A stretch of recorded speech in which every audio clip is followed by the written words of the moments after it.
یہ احد کا ایک پس منظر ہے. اور ہلکا سا اشارہ اس طرف بھی دے دوں, بلال جب اعلان کرتے ہوئے بڑھتے ہیں تو ایک طرف تو بیوہ کا مکان ہے, دوسری طرف پہلی رات کا دولہا اپنی بیوی کے ساتھ وصل کی لذتیں اٹھا رہا ہے. پہلی رات کا دولہا ہے. سوچو تو صحیح, پہلی رات کا دولہا کسے کہتے ہیں؟ زندگی کی سب سے قیمتی رات ہے جسے شادی کی رات کہتے ہیں. برسوں کے ہجر کی تکلیفیں اس رات وصل کی لذتوں میں تبدیل ہو جاتی ہیں. دل کے آنگن میں ملاقاتوں کے پھول کھلتے ہیں, سانسوں کا سانسوں سے تبادلہ ہوتا ہے. انسان کی زندگی کی بڑی قیمتی رات ہے, زندگی کا بڑا اہم موڑ ہے, جس رات انسان سارے غم بھول جاتا ہے, یاروں کی یاری بھول جاتا ہے, رشتہ داروں کی رشتہ داری بھول جاتا ہے. اس کے سامنے تو صرف اس کا محبوب ہوتا ہے, بس اور کچھ نہیں.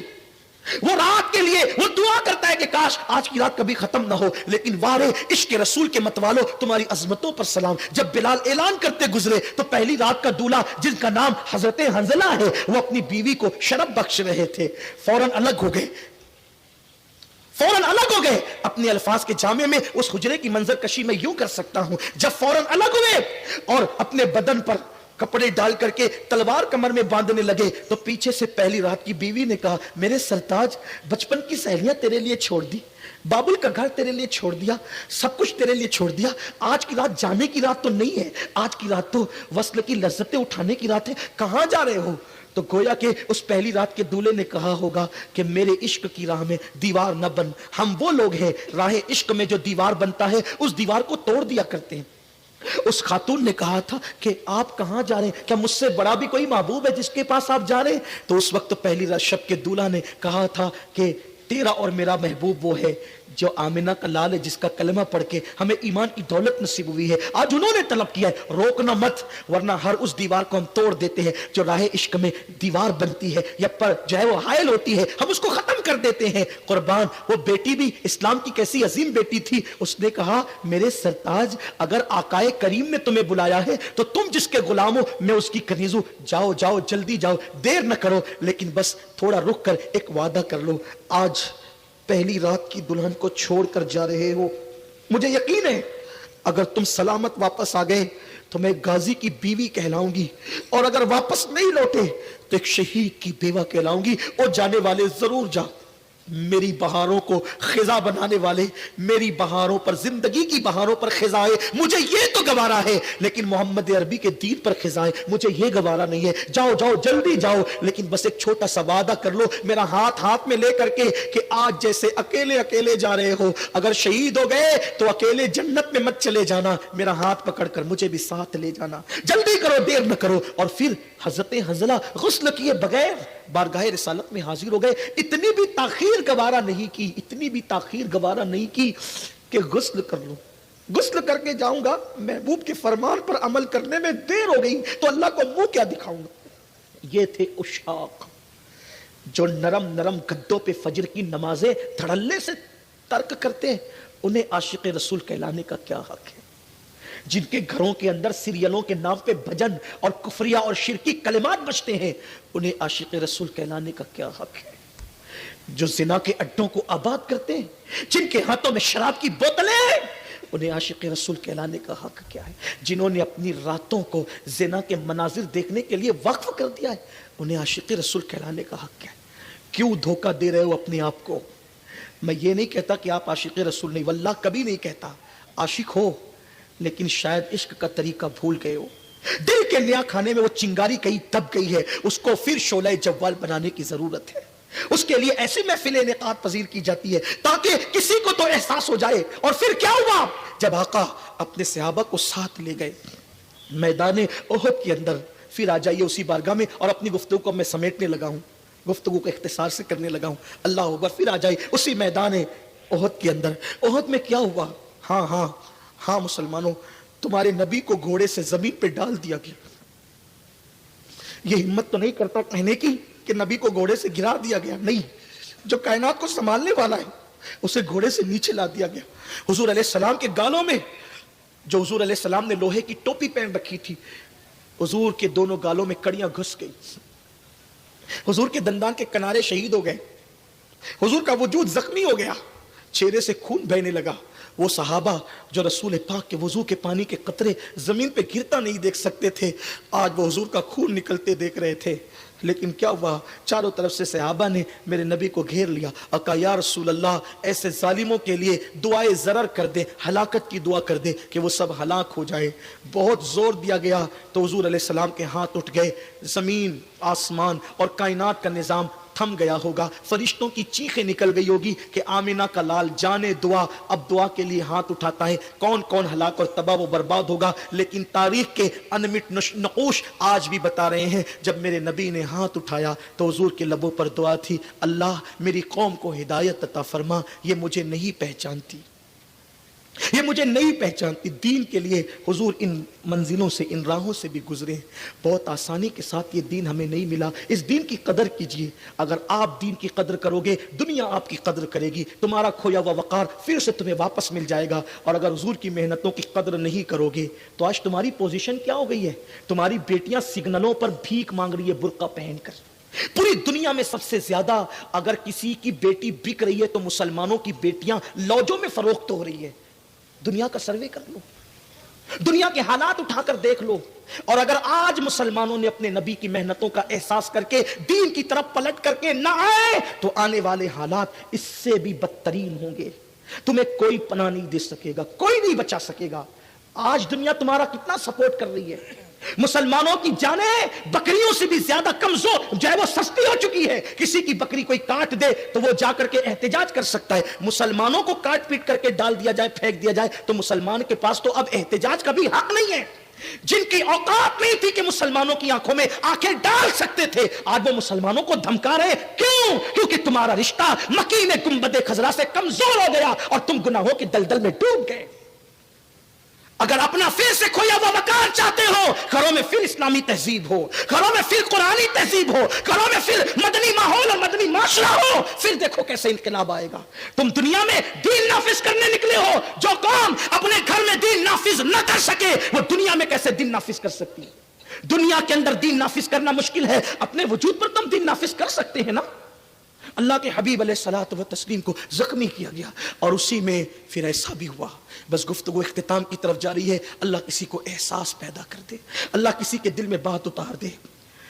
گانوں کی یہ محفلیں سجانے والوں، عورتوں سے غزلیں سن کر کے لطف اندوز ہونے والوں، کرکٹ کے میدان میں ڈوب کر آخرت کا میدان بھول جانے والوں، جب میرے نبی پاک صلی اللہ علیہ وسلم کے صحابہ میدان احد میں ڈٹ گئے، 70 صحابہ کی شہادت ہوئی۔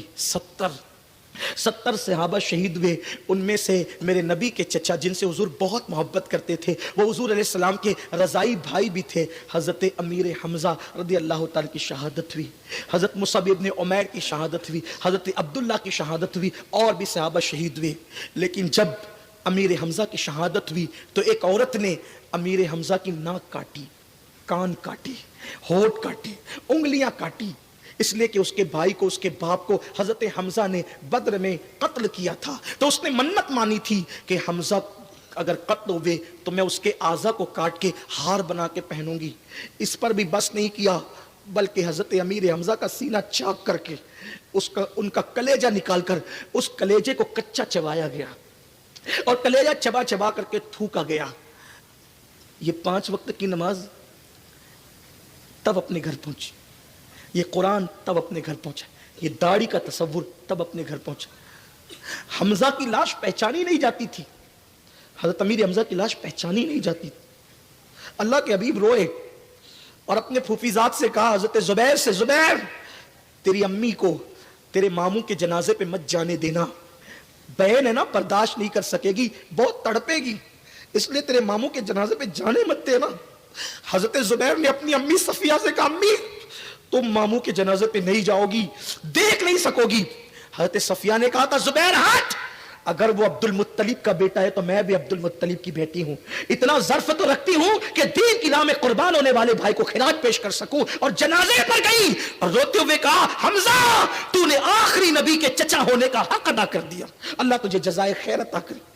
جگہ جگہ سے حمزہ کا لاشا کٹا ہوا تھا۔ ایک ایک دن میں 3 مرتبہ ڈریس تبدیل کرتے ہو نا۔ یہ دین کتنی محنتوں سے پہنچا ہے کہ صحابہ کی شہادت کے بعد ان کو کفن بھی نصیب نہیں ہوا ہے۔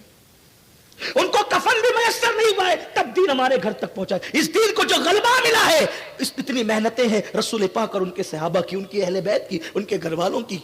جب حضرت حمزہ کا لاشا کٹا ہوا پڑا ہوا تھا، حضرت صفیہ زبیر کے پاس آئی، حضرت زبیر ابن عوام کے پاس لگی، میرے بیٹے زبیر، مجھے پتا ہے اس وقت کہ جو شہید ہوئے ہیں نا ان کی تعداد 70 ہے، اور اس وقت ہمارے نبی کے پاس ان شہیدوں کو کفن دینے کے لیے کپڑا بھی نہیں ہے۔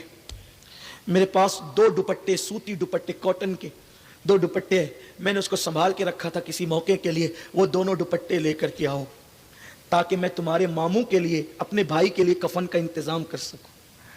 آج ایک لاوارث میت بھی ملتی ہے نا کسی مسلمان کی، تو اس کو کم سے کم 3 کپڑے تو دیے جاتے ہیں کفن کے لیے۔ یہ ان لوگوں کا حال ہے جن کے لیے خاص قرآن کی آیت آئی، وَلَا تَقُولُوا لِمَن يُقْتَلُ فِي سَبِيلِ اللَّهِ أَمْوَاتٌ۔ یہ ہم ہر شہید کے لیے پڑھتے ہیں، اور بے شک ہر شہید کو اس کا فیضان ملتا ہے، لیکن حقیقت میں اس کا شان نزول جن کے لیے ہوا ہے وہ شہدائے احد ہیں، وہ احد کے شہداء ہیں۔ حضرت صفیہ نے 2 دوپٹے منگوائے، حضرت زبیر مدینہ منورہ سے دوپٹے لاتے ہیں، اور حضرت صفیہ وہ دوپٹے لے کر رسول پاک کی بارگاہ میں جاتی ہے، عرض کرتی ہے یا رسول اللہ مجھے پتا ہے کہ آپ کے پاس ان شہیدوں کو کفن دینے کے لیے کپڑا نہیں ہے، میں نے اپنے بھائی کے لیے کفن کا انتظام کیا ہے، ان دونوں دوپٹوں سے میرے بھائی کو حمزہ کو آپ کفن دے دیں۔ سرکار نے وہ دوپٹے ہاتھ میں لیے، اور ہاتھ میں لے کر کے میرے سرکار نے اپنی پھوپھی کی طرف دیکھا اور فرمایا پھوپھی، حمزہ کی بہن میدان میں ہے تو اس نے اپنے بھائی کے لیے کفن کا انتظام کر لیا ہے۔ میرا ایک صحابی اور بھی ہے جس کا نام مصعب ابن عمیر ہے، مکے میں اس سے زیادہ قیمتی کپڑا کوئی نہیں پہنتا تھا، مکے میں اس سے زیادہ قیمتی خوشبو کوئی نہیں لگاتا تھا، صرف میری محبت میں اس نے سب کچھ قربان کر دیا۔ ان کی ماں بڑی مالدار تھی حضرت مصعب ابن عمیر کی۔ جب یہ مسلمان ہوئے تو ان کی ماں نے کہا محمد کو چھوڑ دے۔ مصعب نے کہا تجھے چھوڑ سکتا ہوں، نبی پاک کو نہیں چھوڑ سکتا۔ تو کہا اگر مجھے چھوڑتا ہے تو آج کے بعد تیرا سارا آرام چھین لوں گی، اتار دے کپڑے۔ حضرت مصعب نے کہا دنیا کا آرام کوئی حیثیت نہیں رکھتا، اتار دیے کپڑے، ٹانٹ پہن لیا، ٹانٹ پہن کر کے آئے۔ حضور نے کہا پہچانتے ہو؟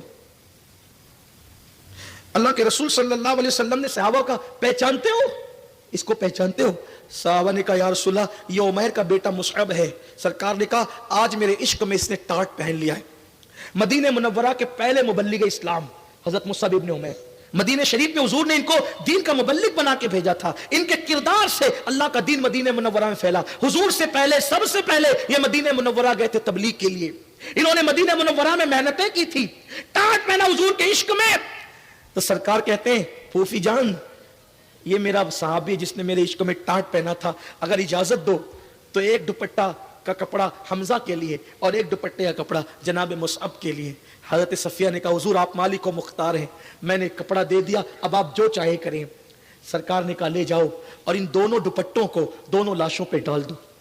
صحابہ کرام نے جب دونوں لاشوں پہ دوپٹے ڈالے تو آ کر کے کہنے لگے یا رسول اللہ سر چھپاتے ہیں تو پیر کھل جاتا ہے، اور پیر چھپاتے ہیں تو سر کھل جاتا ہے، یعنی کپڑا اتنا لمبا نہیں ہے صرف بدن پہ ڈالنے کے لیے بھی کہ ہم پورا وجود چھپا سکے، سر چھپاتے ہیں تو پیر، اور پیر چھپاتے ہیں تو سر، کیا کریں؟ اللہ کے حبیب نے فرمایا سر چھپا دو اور پیر پر گھاس ڈال دو، اور اسی حالت میں میرے آقا کے صحابہ کو دفن کر دیا گیا۔ اوروں کو تو کفن بھی نہیں ملا۔ اب آپ مجھے بتائیں ان محنتوں کا، ان قربانیوں کا ہم نے کیا صلہ دیا ہے، کیا نتیجہ دیا ہے؟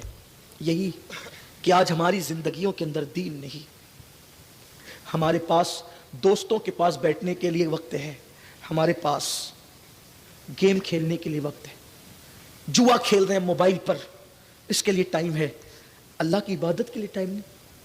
یہ زندگی کس نے دی؟